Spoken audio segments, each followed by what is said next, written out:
Bonjour à vous sur le plateau et merci surtout de nous retrouver en direct depuis Khartoum, la capitale du Soudan qui pendant plusieurs jours sera également la capitale de la recherche de la paix durable en Centrafrique.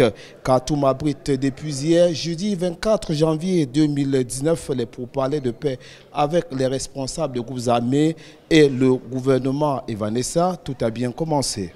Effectivement, tout a bien commencé, vous l'avez dit, Aboubakar Siddique, c'est pour parler de paix donc, entre les autorités de Bangui et les 14 groupes rebelles opérant sur le territoire centrafricain ont donc effectivement débuté hier avec une ouverture officielle, des mots de bienvenue. Il faut noter tout simplement que c'est un contact, c'est un dialogue direct, c'est le premier du genre parce que la dernière fois c'était le dialogue entre les groupes armés, cette fois-ci c'est le contact direct, le dialogue direct entre les groupes armés et les autorités centrafricaines, mais le débat, les échanges et surtout les points importants de la discussion commenceront ce matin, ce vendredi même à Aboubakar Siddique. Hier déjà, le secrétaire général adjoint des Nations Unies en charge des opérations de maintien de la paix, le français Jean-Pierre Lacroix, se disait encouragé de voir ici à Khartoum pour ce dialogue inédit, il faut le dire, des partis politiques, l'Assemblée nationale centrafricaine représentée, des femmes, des jeunes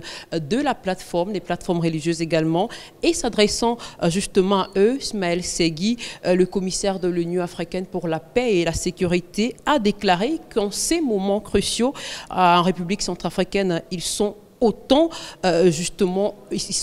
donc que eux obligés d'apporter des résultats. Donc, eh bien, il faut dire tout simplement que parler déjà des résultats à ce stade-ci, ou tout au moins prononcer ce mot-là, démontre tout simplement l'importance, l'enjeu, les défis majeurs même qui s'imposent donc ces jours-ci ici à Khartoum, car on s'attend à ce qu'il y ait également peut-être des points d'achoppement à Aboubakar Siddique. On sait par exemple que le partage du pouvoir, notamment la primature, a figuré parmi les revendications des groupes rebelles qui exigent aussi, il faut le dire, un gouvernement d'union nationale. D'autres ont évoqué déjà ça et là des questions d'amnistie. Mais ce qui est important de souligner, c'est que pour le gouvernement centrafricain, en tout cas, c'est le strict respect de la Constitution qui passe en premier, l'unité nationale, bien sûr, l'intégrité territoriale, la forme laïque et républicaine de l'État, bien sûr, tout cela dans le cadre des conclusions du Forum national de Bangui. Important, Vanessa, de rappeler que cette rencontre extrêmement importante se tient sous l'égide de l'Union africaine avec le soutien des Nations Unies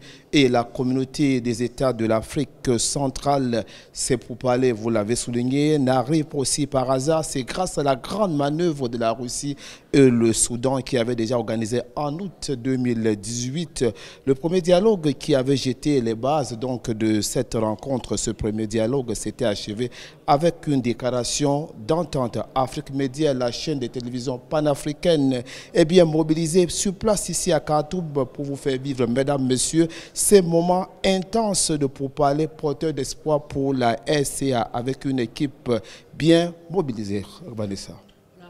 Pour Afrique Média, donc ici à Khartoum, la capitale soudanaise, Aboubakar Siddique, Vanessa Ngadikwa, Abdoulaye Sardou, Atouen Honoré et bien sûr Cyril Mifa.